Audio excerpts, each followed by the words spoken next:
Okay, let's go ahead and get started. My name's Jeannie Merrill. I'm the Executive Director of the Berkeley Food Institute, and I'm pleased to moderate today's Farm to School Program Evaluation webinar. First, just a reminder on some housekeeping. We'll have time after the presentation to answer your questions. You can also add them to the Q&A, which is at the bottom of your screen. Today's webinar is the second in our series on the recent Farm to School Evaluation Progress Report. We will have more information about the webinar series at the end of the presentation.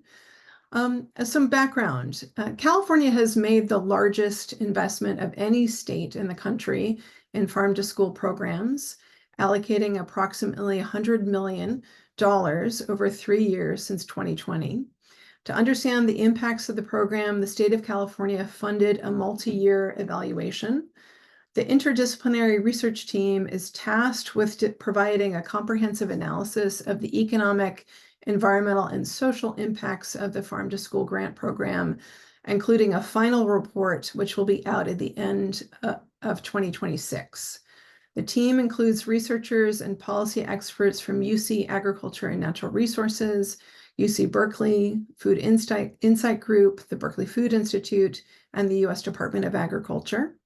Today's webinar will highlight the initial findings and case studies from the evaluation team as they relate to schools and early childhood education.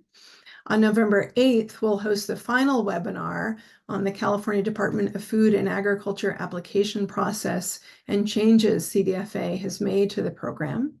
More details on that webinar will be posted in the chat. But today we're very pleased to have two members of the evaluation team with us today. Eva Ringstrom is a strategic thinker and learner and evaluation consultant and a partner of the Food Insight Group and co-lead of the school and ECE group with the Farm to School evaluation. Eva's professional experience spans multiple roles in the service of sustainable community food systems and resilient communities, including as an evaluator and applied researcher, a food access policy and planning consultant, and school-based food educator and pastry chef. Previously, Eva spent a decade building Food Corps and leading its evaluation team. She earned a Master's of Public Administration and a Master's of Urban Planning degrees from the University of Washington, where her graduate work focused on the intersection of policy, public health, and the built environment. We're also joined today by Gwinnell Engelskirchen, who is the Sustainable Food and Farming Coordinator at UC Sustainable Agriculture Research and Education Program, or UC SAREP, a statewide program of UC ANR. Her work centers around regional food systems, institutional purchasing, food hub viability, and market channel development for crops with dual economic and environmental potential. Gwinnell is a member of the Case Studies group within the Farm to School evaluation team. She holds a master's degree in community development from UC Davis, where her graduate studies focused on food systems, initiatives for farmland access, indigenous land rematriation, and environmental landscape design. Following the presentation from Eva and Gwinnell, we'll have time for questions and discussion. A little bit different than our first webinar series, we have one presentation where both of our presenters are sort of working together on that. So we'll go through their full presentation, and then we'll have about 10 minutes at the end for discussion and questions. Also, please feel free to add your questions to the Q&A box at the bottom of your screen. All right, Eva and Gwinnell, I'll pass it to you.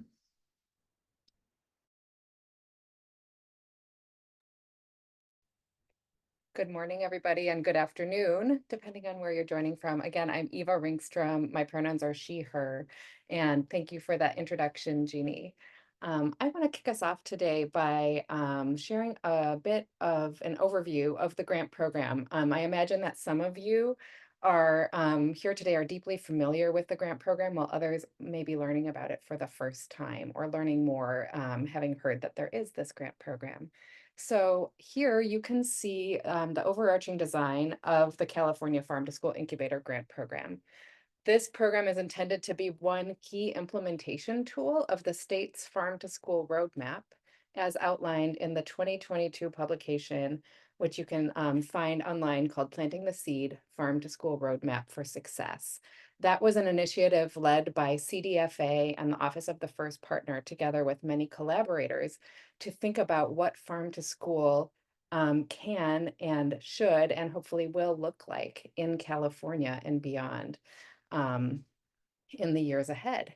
So this first box shows that the overarching grant programs aims to do these four things: cultivate equity, nurture students, build climate resilience, and create scalable and sustainable change. And within those aims, the grant program is designed specifically to directly fund and to support projects that serve students from underserved communities, serves schools and priority populations, which has more specific definitions you can find on the grant program's webpage, supports small to mid-sized California food producers, supports veteran, socially disadvantaged and socially disadvantaged California food producers. We'll mention more about that definition in a little bit, and or limited resource farm households, to support California food producers who use climate smart agricultural practices and production systems, and to support community organizations that are a part of the farm to school ecosystem and partnerships. So this evaluation in particular has a variety of goals that you can see here. We aim to assess how the program is making progress towards these roadmap goals. We hope to identify enabling factors, barriers, and opportunities for future support and investment. And we also aim to inform a variety of people, decision makers, practitioners, about what is being learned. And we hope to elucidate that through these 5 impact areas, these 5 E's, as you can see here, interwoven through the work that we do. Lastly, I just want to point out that our evaluation is unfolding right now while the grant program is also unfolding. So it's not a retrospective look back at something that is completed and has since wrapped up and is done. So a summative look back. It is helping to elucidate and kind of highlight what's happening as it goes along. So we are learning alongside these grantees and alongside CDFA, our partners. Our focus is on the second and third rounds of grant funding of this program. Right now, that's this second round, which you'll see here throughout the presentation, called 2022 grantees. That is the focus of this material we're sharing today, which comes from our first progress report. So we're really looking today at the early experiences of the second round of funding, which right now is about 1.5 years in, and a lot of the data and kind of interview data and reporting data that we'll share comes from that first 6 to 9 months of these grantees' experience. So really the early days of their experience in the grant program.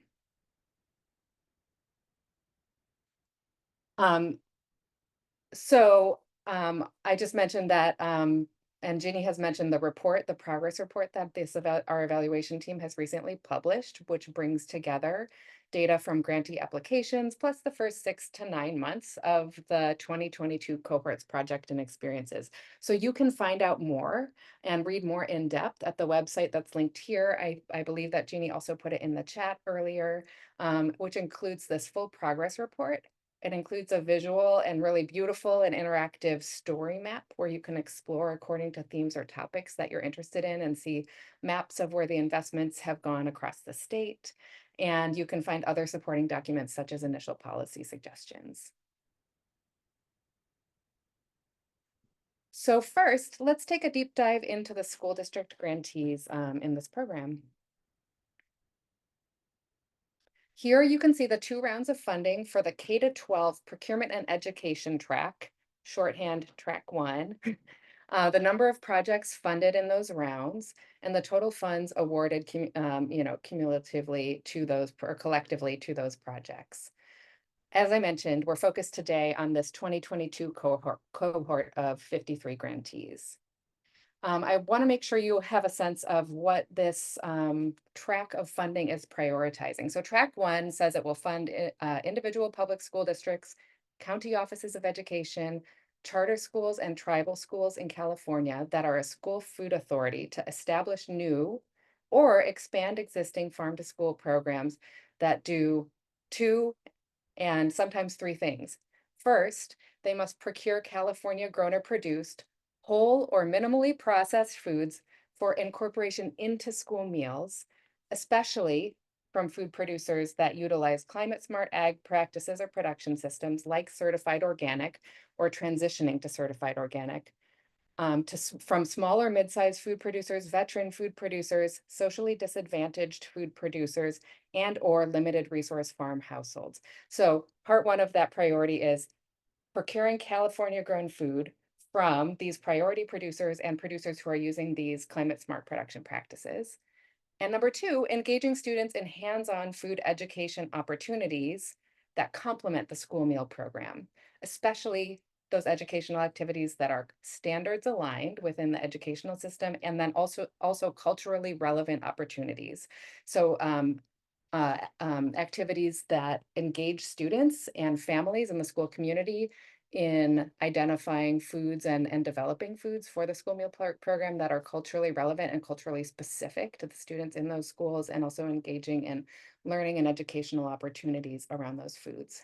And they also may, if desired, employ farm to school staff using these grant program funds and or offer farm to school professional development for their staff.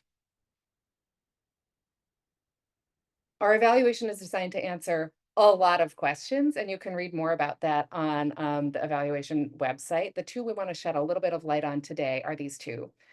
First, understanding the practices and perspectives of school district grantees around purchasing from priority producers, those groups that we already described, and also from those producers using climate smart agricultural practices. And understanding those, where were they at coming into the grant program? Second, we want to shed a little bit of light on the opportunities and barriers that these grantees have been sharing as they came into and began to undertake their grant projects. So I'm now going to talk through 4 buckets of the early findings that we describe in that progress report document. So number 1 says California grown food. What we see is that within the first 9 months of the grant program, which was April through December 2023, that 75%, so 3/4 of the grant funds that grantees spent on food was for produce. Well, almost another quarter of it was spent on meat and poultry. We also saw that about a third, or 32% of grantees served one or more new local food items within that first 6 months of the grant program. So of course, we expect that that will only grow, but not only are these grantees using these funds to continue or expand existing types of foods purchased, but also to bring in and try out new types of California grown foods in their school meal programs. Number 2, priority producers and production practices. So as a reminder, the grant program aims to support school districts in not only purchasing California grown or produced foods within the state, which is a very broad definition of local foods, as many of you all know, but also those California grown foods from specific producers or farm owners and produced using climate smart ag practices and production systems. So what were they doing when they started the program? And, that gives us that we wanted to understand that, which gives us information on which to build and understand how things change. So we saw that at baseline, 45% of K-12 school grantees said that they did consider food producers' farming, ranching, or land management practices when making procurement decisions. Well, about the same number, 43%, did not. We also had a number of grantees, about 12%, who were unsure. And this is probably an artifact of the role of the person who was doing the reporting for the grant out of the collective of people involved compared to the person who might know that information. We also saw, and I think this is really important to note, about 1/3 of grantees coming into the program did not feel familiar with the term climate smart or its definition. So whereas this grant program aims to really support those food producers that are using climate smart food production practices and get that into school meal programs and K-12 institutions, there's a disconnect from those food buyers about what climate smart might mean and how they might operationalize that or put that into practice in the way that they're purchasing food. Many grantees, when we kind of inquired further and looked at what they had to say about it, expressed they're interested and they're still learning about this term, but they wanted and saw a need for a more operational definition to support school food buyers in their purchasing practices.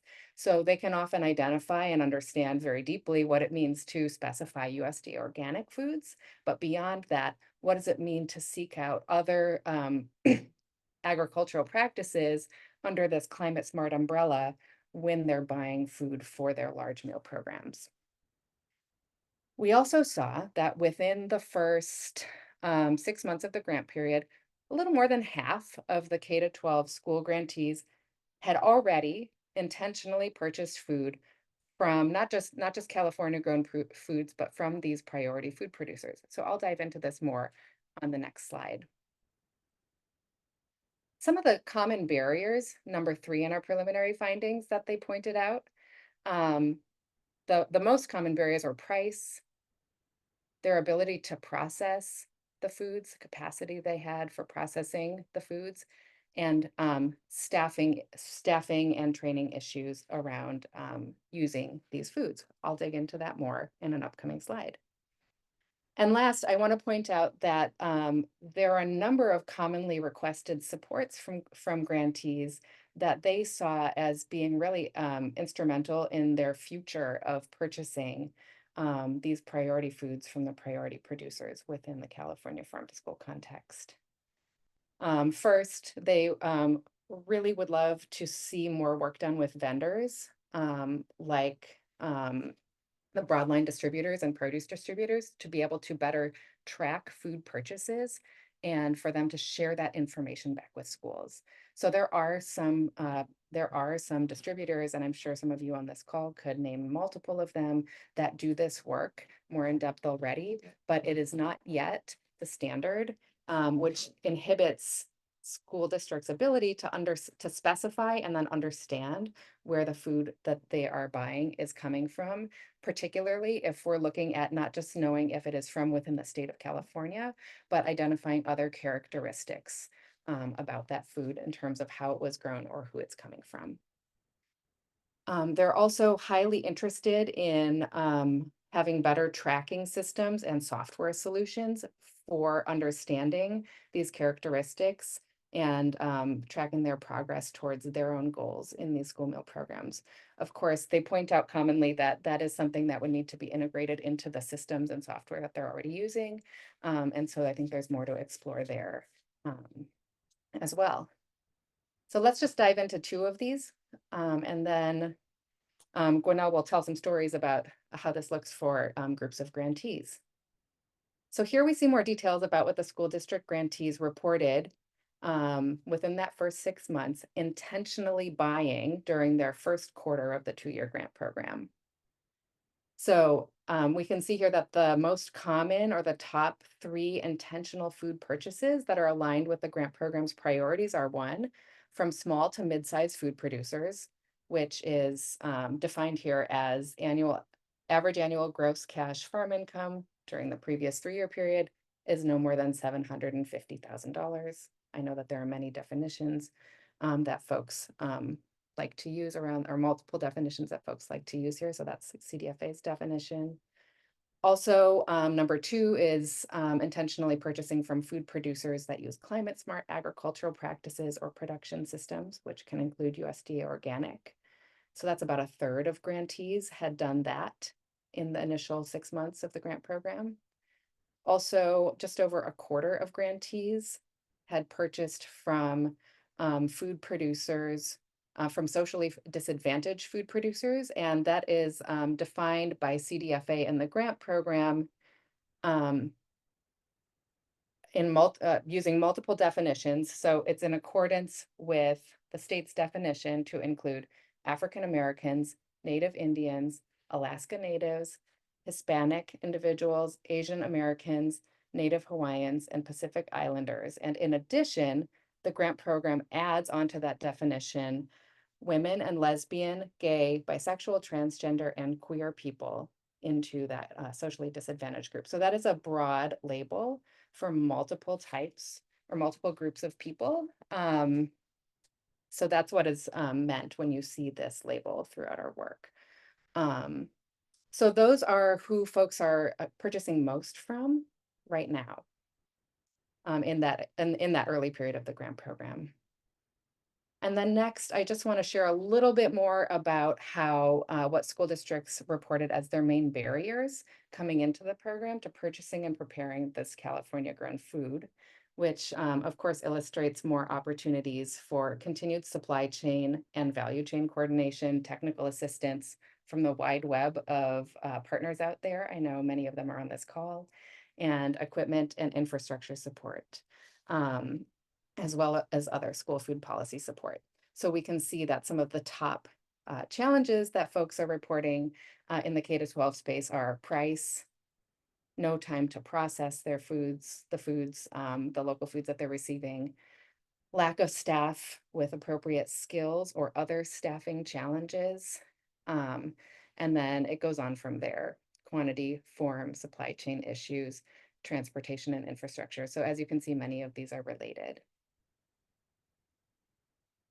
I do love this quote on the right-hand side, which is a K-12 school grantee, essentially underscoring what I was sharing in the previous slide, requesting support and partnership with their larger distributors for better understanding where the food is coming from that they are purchasing. Now I'm going to hand this over to Gwinnell, who's going to share a little bit more about how this is showing up in some of the case study work that the evaluation team is undertaking. Thanks so much, Eva. I trust that you all can hear me, or you'll let me know if you cannot. That was like great information. And thanks to Jeannie for moderating, and to the Berkeley Food Institute for hosting us. So as Jeannie mentioned in the intro, my name is Gwinnell Engelskirchen. I work for UC Sustainable Agriculture Research and Education Program, UC SARUP, which is a statewide program of UC Agriculture and Natural Resources, UC A&R. And I'm presenting on behalf of the case studies team, which is a subset of the broader multidisciplinary team tasked with evaluating California's Farm to School Incubator Grant Program. The other members of that team are Dr. Gail Feenstra from UC Ag and Natural Resources, Dr. Christy Getz from UC Berkeley, and Dr. Meg Ressler, also at UC Berkeley. And so next slide, please. Thank you. So yeah, you just heard from Eva about what this grant program has looked like for the school districts. And also, if any of you attended last week's webinar, you also heard a bit about the impacts and experiences for farmers. So our evaluation team is focused on these different actor groups, farms, and schools separately from each other, while the case studies team is taking an approach that is a holistic look across the regional food supply chain, looking at these different actor groups as more of an integrated whole, as well as looking at and understanding the relationships between them. And so this little graphic is a depiction of a supply chain that, as you can see, involves a school, a farmer, a distributor, like a food hub. And the connections between these actor groups is about bringing local food into the schools. And then there's a fourth actor group that we're interested in, which is the supporting organization. And this can be a nonprofit, but it can also be a government agency like a county office of education or cooperative extension. Or it might be a for-profit entity, like a food hub acting as a moderator. And so the supporting organization is often facilitating relationships between the other three, although not always. And so for our case studies approach, just to sort of provide the context of our methodology, we're looking at 20 different farm to school supply chain cases across California. And each of these cases involves conducting semi-structured interviews typically with one producer, one school district, one aggregator, and one supporting organization. And each case study involves a grantee, is anchored around a grantee, although often more than one actor in a case study received a Farm to School Incubator grant. Next slide, please. So sharing out on our preliminary findings, we looked at 3 supply chain cases of the 20 that we will be looking at for the entire evaluation. And this is what emerged as the most common barriers for farm to school activities across those different supply chain actors. So focusing on the school districts and just pointing out that lines 2 and 3, insufficient labor and staff turnover, combined to show that staffing is a significant challenge. And so this correlates with what Eva was sharing out in her kind of school-focused findings. And then looking across the actor types, we see that insufficient infrastructure on the first line shows up as the most common challenge. And so this is, unifying the aggregators, the producers, and 2 out of the 3 school districts are bringing this up as an impediment that they're dealing with. And just to kind of say what we mean when we talk about insufficient infrastructure, we're using this term to capture activities and equipment needed for distribution, storage, processing, kitchen prep. There's a quote there that sort of illustrates how distribution can be a challenge for farm to school. I think I will not read it in the interest of time, but yeah, there's lots of great illumination on sort of these challenges. So next slide, please. So in terms of the factors that we heard as supporting, predictable funding was most commonly mentioned by the school district interviewees on line 2, and was also echoed by other actors across the supply chain. And one example where this shows up is that grantees talked about how they were able to leverage having received a Farm to School Incubator grant to secure additional funding, or even just to gain increased recognition or credibility for their work. The presence of strong social networks was also commonly mentioned by interviewees across the different actor types. And what do we mean when we say strong social networks? We're using this term to capture when we see new relationships being created or pre-existing relationships that get strengthened. And then finally, just noting that the presence of a food hub was mentioned evenly across all 4 of the actor groups as a factor supporting the success of a farm to school supply chain. Next slide, please. So just quickly walking through an example of a case study that illustrates some of these supporting and impeding factors that I just mentioned. In this particular case study, we saw a high density of farm to school activities and a strong commitment to local purchasing on the part of schools in this region, so strong social networks. And we saw a persistent challenge to local procurement that was related to delivery logistics, that even when the farmers were interested in selling to the schools, it was onerous and time consuming for the farmers to deliver to the individual school sites. Next slide. So the strategy that this group of actors hit upon was for the supporting organization to begin coordinating with an established food hub in the region.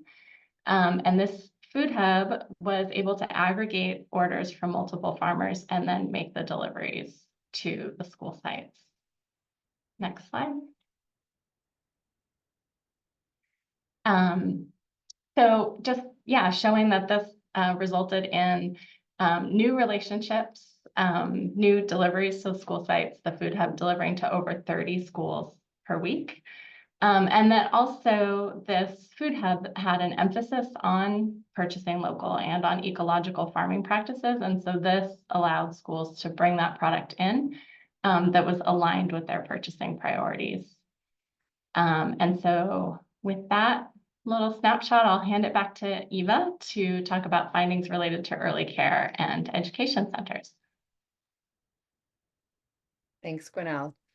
All right, everyone. So next we're gonna that's the wrap up of the perspective of the school district and K-12 procurement and education grantee track. And we'll look a little bit at another track of this 4-track grant program focused on early care and education, or ECE. You'll hear and see that acronym throughout.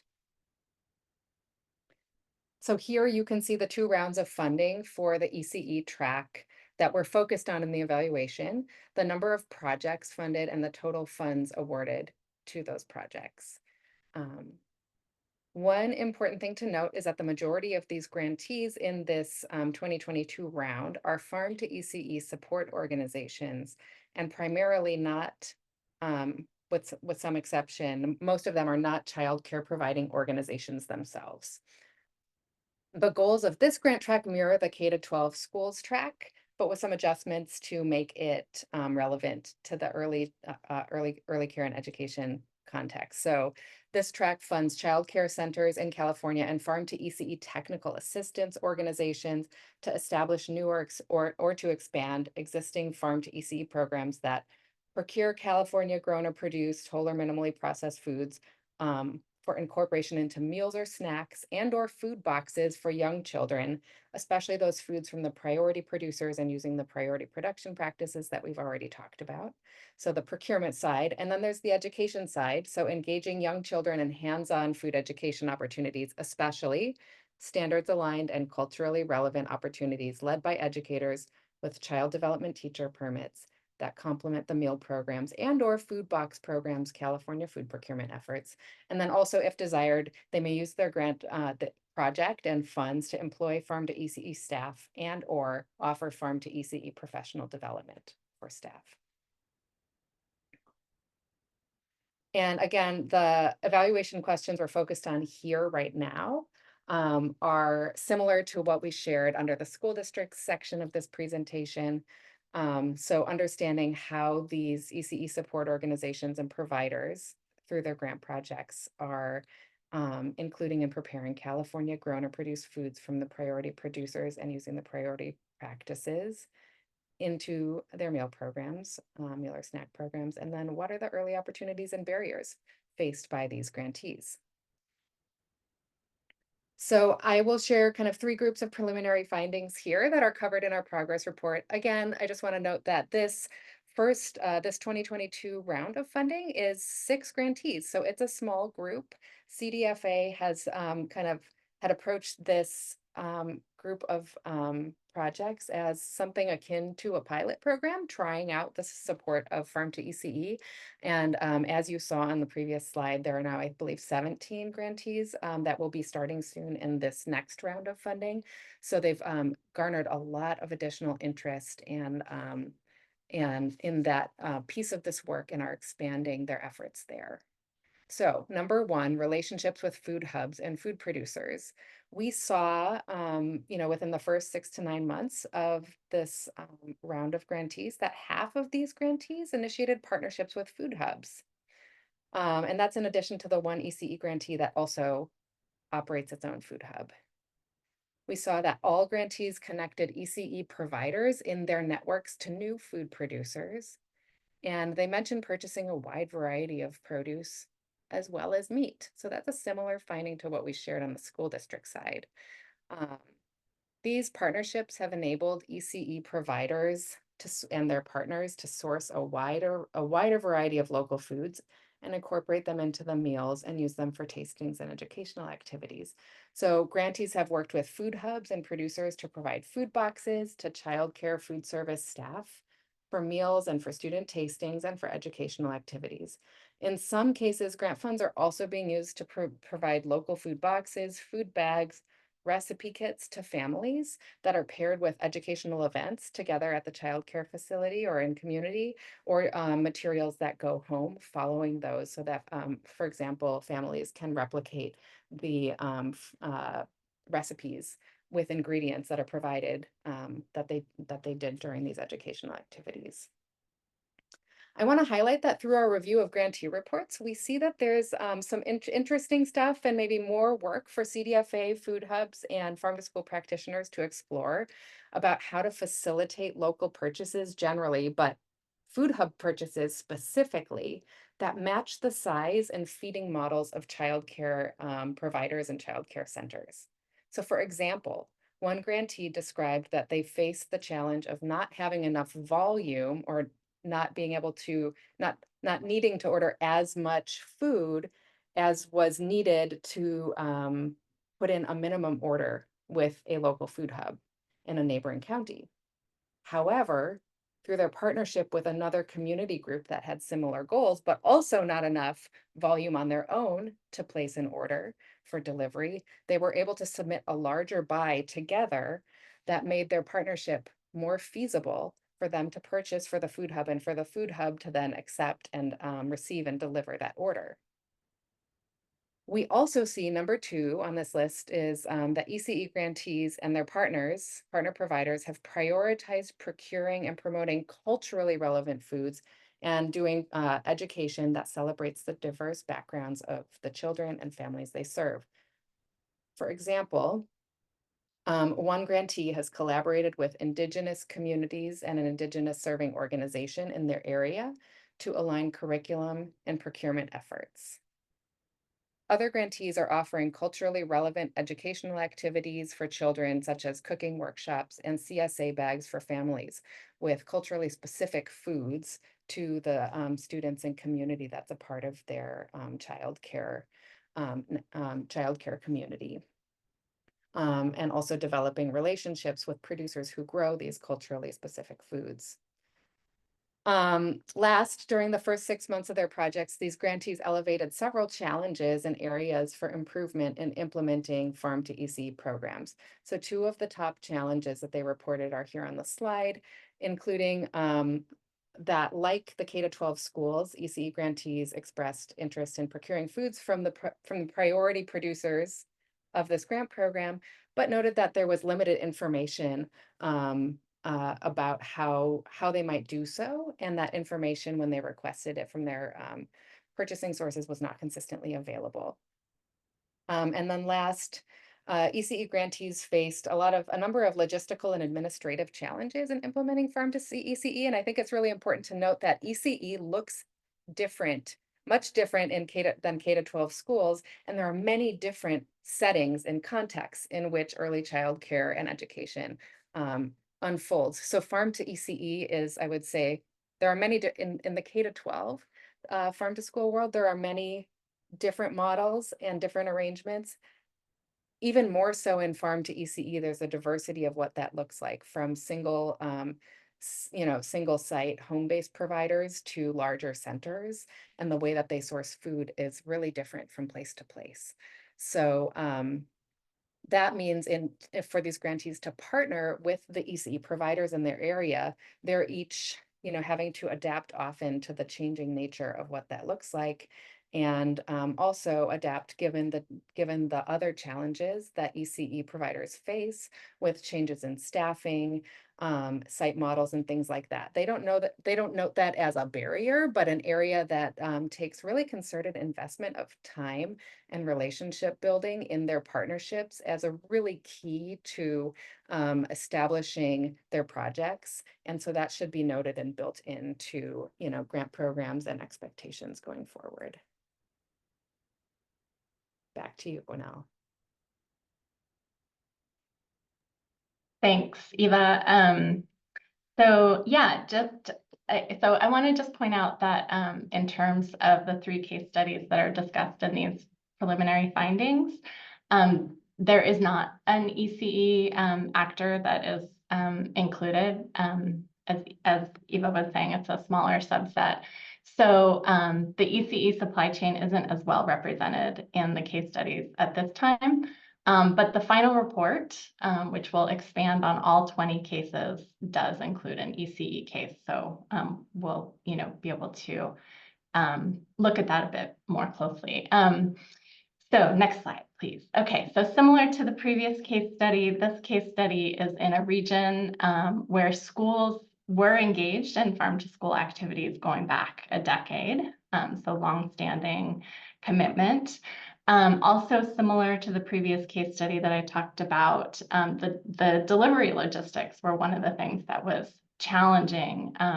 It was difficult for farmers to make deliveries to the schools in a way that was practical, cost efficient.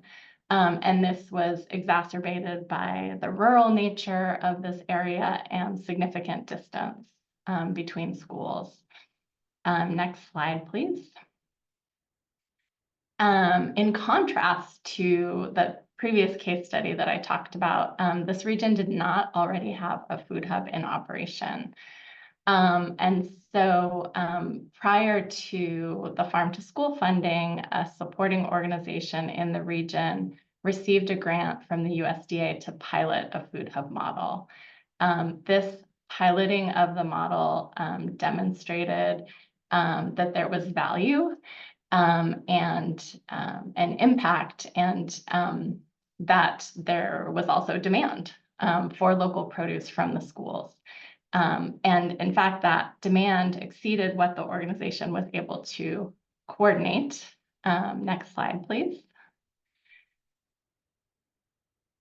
And so a farm to school incubator grant was awarded to a different supporting organization in the region, who then played a role in formally launching a food hub. And that food hub has been integral in meeting a need for school districts in the region to purchase local food, and also playing an important role for farmers. Just to highlight that one of the farmers in the region talked about how the school sales fill an important seasonal niche, because the schools will take product in the spring before the farm's CSA program has really launched and gotten underway. So we don't always hear about that kind of seasonality and seasonal alignment between schools and farms, but in this case, it really seemed like it was helping to fill a gap in the market season. Next slide, please. And so just to, that's great. So just to, kind of wrap up by saying that one of the things that these case studies do is kind of illustrate this storyline that is present behind the data, and also kind of highlight the dynamics between the different actor groups, as well as the challenges and the supports for farm to school programming.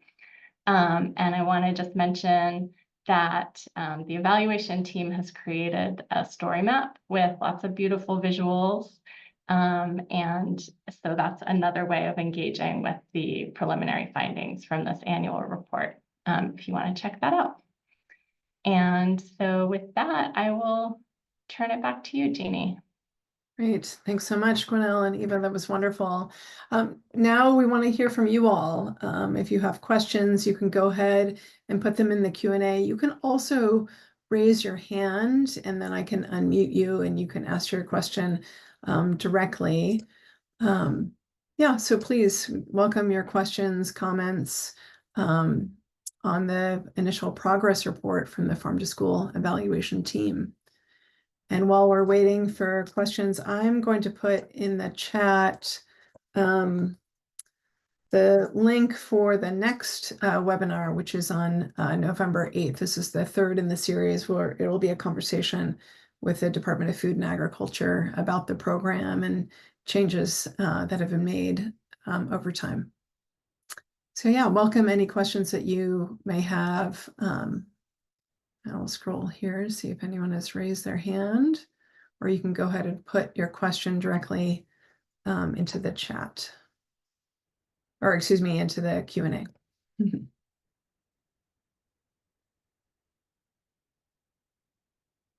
I can't believe we've answered all of your questions, but maybe we have.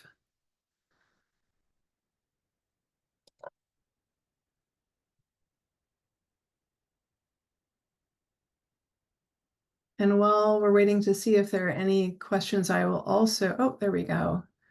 Maggie, hold on. Okay, you should be unmuted. Maggie, please go ahead. Hey guys, my name's actually Devin. Maggie just passed along the link to me. I guess that Okay. um, guess that transferred. I'm wondering if you guys have actually worked hand in hand with any broadline vendors to try to introduce data transparency or source of origin information. Is this like mainly an elective process right now, or have you tried to take that next step to, integrate this into the larger program? I mean, I can begin. Well, Eva, you go ahead. Sure. I think it's a really important question.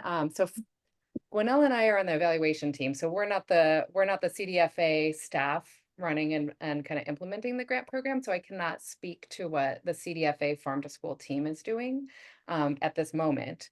And they are, I will say, a really incredible group of folks that are adapting and kind of updating their approaches to working in partnership with a variety of farm to school actors as these needs come up and arise throughout the grant program. I will say that there are some grantees who are working with their broadline distributors. And on the evaluation side, we do have a kind of side project with some Venn diagram overlap to this evaluation to dig into just that, which is the issues of transparency in the supply chain from those larger vendors. Gwinnell, is there anything you want to say about your work that's related to this topic? Yeah, I don't know that I have anything specific to add, but just I think it is, an important area of focus with these questions because, as the data of, supplier farmer demographics and agricultural practices becomes more important and more desired on the part of the buyers, there needs to be some reliability in terms of that information, as well as ease, for accessing it. I mean, sometimes you can find that information, but it can be just really, really time consuming and a huge lift on the part of time-strapped organizations to go digging for all of that. So, yeah.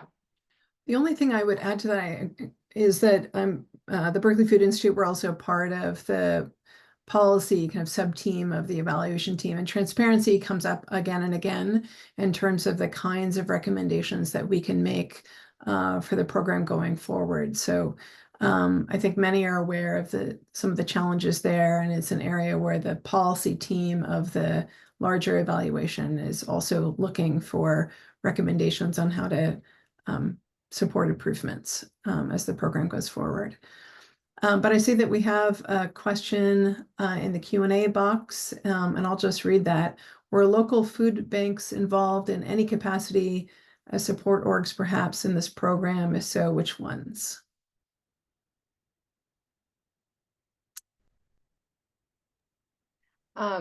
Food bank partnerships are not a primary goal of this grant program. So I can imagine that there are some specific grantees that either have partnerships already with food banks or are working with school-based backpack programs, food bank type programs. I don't know them off the top of my head. I'm not great at keeping details of 50 to 150 grantees in my head at one time. But I would suggest we could do a scan. You could scan on CDFA's Farm to School Grant Program website the project descriptions if you're looking for kind of that specific detail to see what arises there.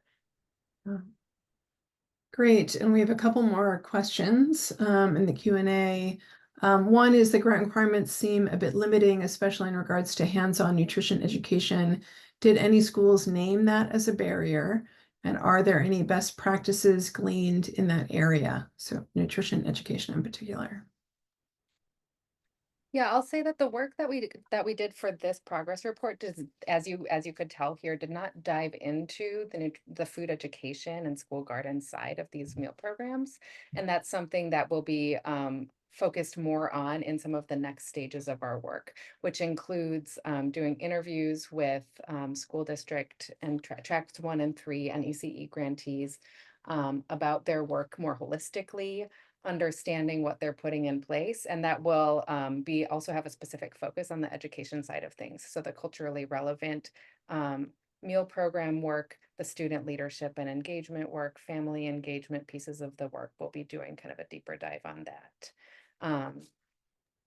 I offhand don't have a sense of like that grantees have spoken to that be particularly limiting. So I'm interested in what you were mentioning as seeming fairly limiting. I think as defined, it's been pretty open-ended, though some of the standards alignment pieces, I believe are new to the upcoming funding cohort. So that's something, if that's what you're getting at, I think that's something to pay attention to.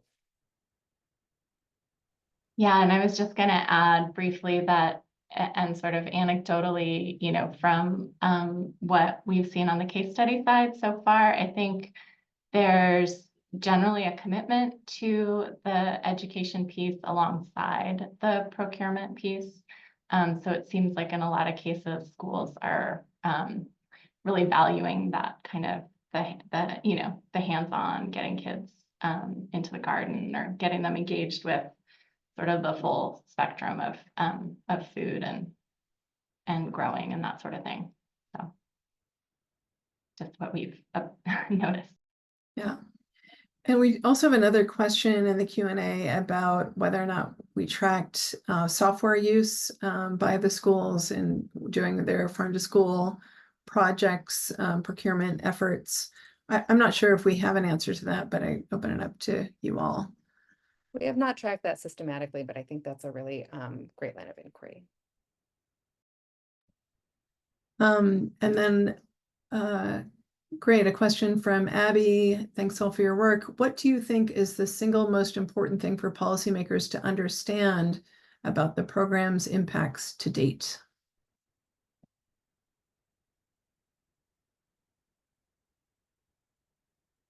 I don't mind taking a crack at that first one as a sort of member of the policy team, even though it's not the specific focus of today's webinar, but it's a good question. I think overwhelmingly we're seeing just incredible demand for the farm to school program from all stakeholders, whether farmers, schools, increasingly early education centers. So very strong demand. I think there have been improvements to the application process over time. That'll be the focus of the next webinar. So that's a great one to attend. And then we did put together some initial policy recommendations, and that is a part of the, if you go to the progress report website, you'll also see the short list of policy recommendations. There's more for the evaluation, the policy team of the evaluation team at large to advance more policy recommendations. That'll be a part of our efforts next year once we see the next round of findings. But I think overall, we're just seeing very strong demand, and I think it's important for policymakers to understand that there's a real interest, and we're seeing some very strong projects coming forward. Let's see, I want to make sure that we have 2 minutes left here. We have a question on how product and price data is being tracked. And then another question, is there a widely accepted definition for climate smart farms? But maybe we can start with the first one around product and price data tracking. I can take that one. For this grant program, the thing that's being tracked systematically across all grantees is the purchases they make using grant funds. So that's not all of a grantee's, you know, a school district or ECE's purchases of California grown or otherwise defined local produce, but it's what they're using grant money for. And that is tracked through a reimbursement worksheet where when they're requesting the reimbursement for those expenses, they submit a spreadsheet that has a variety of detail that they fill out and submit to CDFA. If you're interested in that specifically, CDFA has a on their farm to school grant program website has a list of the reporting tools, which include that procurement metrics or procurement worksheet, I believe it's called, on there. So that's something you could look at and download if you want to get into the weeds. Thank you. And because we're just short on time, I'm going to move us on to the last question, which is there a good definition of climate smart farms? California does have a suite of climate smart agricultural programs. But I think there remains a challenge in sort of translating to the program participants what climate smart means. So that's also been an area of focus for the policy team. But thank you all so much for joining us today. Thanks so much to Eva and Gwenelle for presenting. We will post the recording of this webinar and all of the webinars on the evaluation website following our third webinar, which is on November 8th. We hope you can join us for that and appreciate all of your time. Thank you so much. Bye now.